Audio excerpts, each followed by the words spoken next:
لوگوں نے پوچھا یا رسول اللہ کون سا اسلام افضل ہے؟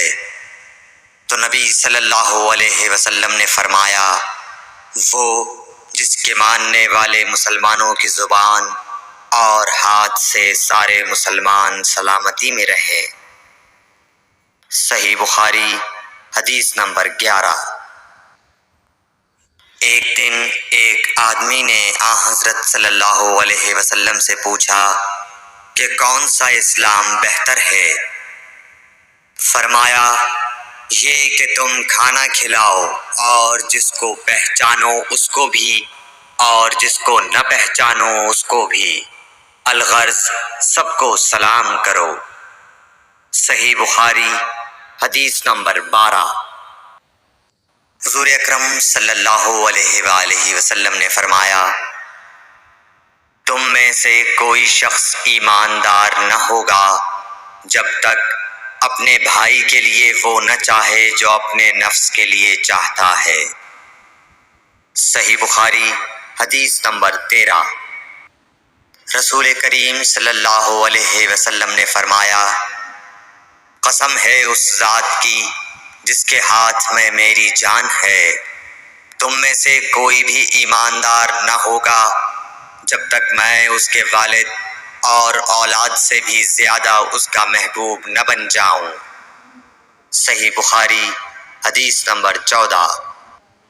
حضرت صلی اللہ علیہ وسلم نے فرمایا تم میں سے کوئی شخص ایماندار نہ ہوگا جب تک اس کے والد اور اس کی اولاد اور تمام لوگوں سے زیادہ اس کے دل میں میری محبت نہ ہو جائے۔ صحیح بخاری حدیث نمبر 15۔ نبی کریم صلی اللہ علیہ وآلہ وسلم نے فرمایا 3 خصلتیں ایسی ہیں کہ جس میں یہ پیدا ہو جائیں اس نے ایمان کی مٹھاس کو پا لیا۔ اول یہ کہ اللہ اور اس کا رسول اس کے نزدیک سب سے زیادہ محبوب بن جائیں۔ دوسرے یہ کہ وہ کسی انسان سے محض اللہ کی رضا کے لیے محبت رکھے۔ تیسرے یہ کہ وہ کفر میں واپس لوٹنے کو ایسا برا جانے جیسا کہ آگ میں ڈالے جانے کو برا جانتا ہے۔ صحیح بخاری حدیث نمبر 16۔ حضور اکرم صلی اللہ علیہ وآلہ وسلم نے فرمایا انصار سے محبت رکھنا ایمان کی نشانی ہے اور انصار سے کینہ رکھنا نفاق کی نشانی ہے۔ صحیح بخاری حدیث نمبر 17۔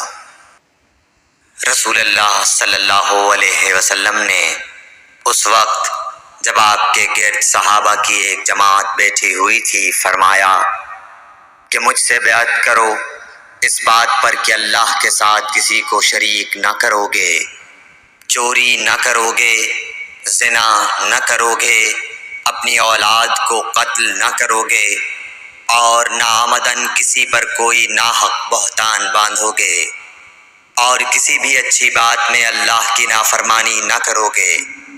جو کوئی تم میں اس عہد کو پورا کرے گا تو اس کا ثواب اللہ کے ذمہ ہے، اور جو کوئی ان بری باتوں میں سے کسی کا ارتکاب کرے اور اسے دنیا میں اسلامی قانون کے تحت سزا دے دی گئی تو یہ سزا اس کے گناہوں کے لیے بدلہ ہو جائے گی، اور جو کوئی ان میں سے کسی بات میں مبتلا ہو گیا اور اللہ نے اس کے گناہ کو چھپا لیا تو پھر اس کا معاملہ اللہ کے حوالے ہے، اگر چاہے معاف کرے اور اگر چاہے سزا دے دے۔ عبادہ کہتے ہیں کہ پھر ہم سب نے ان سب باتوں پر آپ صلی اللہ علیہ وسلم سے بیعت کر لی۔ صحیح بخاری حدیث نمبر 18۔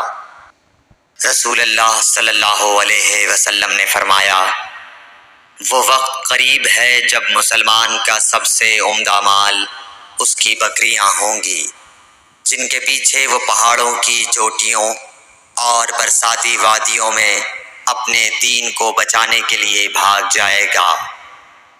صحیح بخاری حدیث نمبر 19۔ رسول اللہ صلی اللہ علیہ وسلم کسی کام کا حکم دیتے تو ایسا ہی کام ہوتا جس کے کرنے کی لوگوں میں طاقت ہوتی۔ اس پر صحابہ کرام نے عرض کیا کہ یا رسول اللہ، ہم لوگ تو آپ جیسے نہیں ہیں، آپ تو معصوم ہیں اور آپ کی اللہ پاک نے اگلی پچھلی سب لغزشیں معاف فرما دی ہیں، اس لیے ہمیں اپنے سے کچھ زیادہ عبادت کرنے کا حکم فرمائیے۔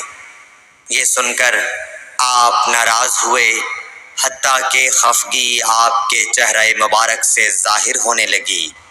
پھر فرمایا کہ بے شک میں تم سب سے زیادہ اللہ سے ڈرتا ہوں اور تم سب سے زیادہ اسے جانتا ہوں، بس تم مجھ سے بڑھ کر عبادت نہیں کر سکتے۔